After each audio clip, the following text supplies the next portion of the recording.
Hello everyone, in this video I will discuss the steps I took to improve my classifier's performance and how I assessed and optimized its fit for the M4 final hackathon. To enhance the performance of my classifier, I implemented several strategies. First, I carefully pre-processed categorical variables using pd.getDummies to ensure consistency between the training and test sets. Additionally, I created new interaction features such as age times BMI and glucose level times hypertension to capture complex relationships within the data. These additional features help the model detect patterns that might not have been obvious from the original dataset, providing more information for better predictions. Since stroke prediction is an imbalanced classification problem, I applied Atomic to oversample the minority class while simultaneously removing noisy examples, which helped balance the dataset and reduce bias toward the majority class. Handling class imbalance was crucial because without this step, the model would have been heavily biased towards predicting the majority class, leading to poor recall and low F1 score. For model selection, I initially trained individual classifiers, including random forest classifier, XGBoost, and LightGBM.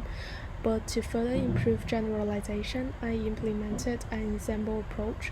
I combined multiple models using voting classifier, leveraging the strengths for each model, and later applied stacking classifier, which used the meta classifier to learn the best way to combine multiple base models' outputs.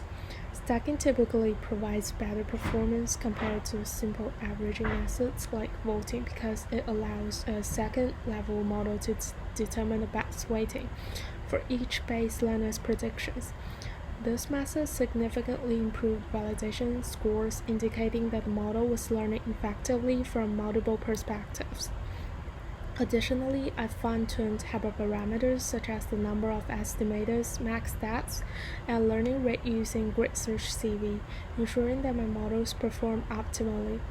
Instead of relying on the default 0.5 decision threshold, I calculated the best threshold based on the precision recall curve to maximize the F1 score, experimenting with different multipliers to find an optimal balance between precision and recall.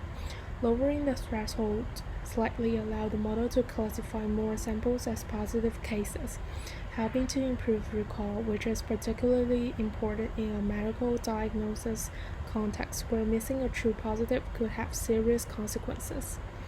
To assess and improve the fit of my classifier, I used five-fold stratified class validation to ensure that my model was not overfitting to a specific data split.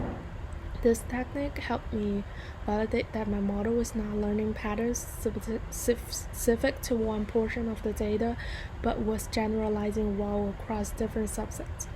I monitored F1 score, precision, and recall, as accuracy alone is not a good measure for imbalanced datasets.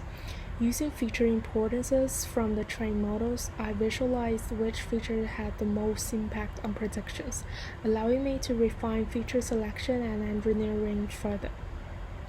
After generating this submit.csv, I checked the class distribution of predictions.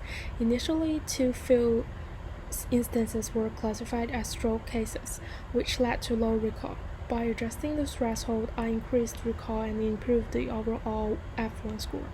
However, I also noticed that the validation F1 score was significantly higher than the Kaggle test F1 score, indicating potential overfitting.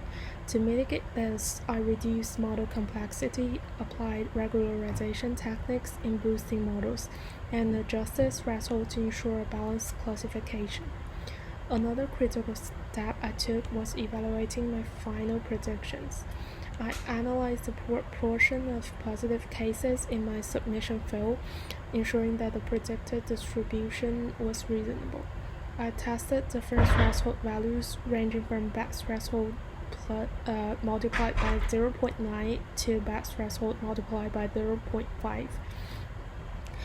And observed the corresponding F1 score changes.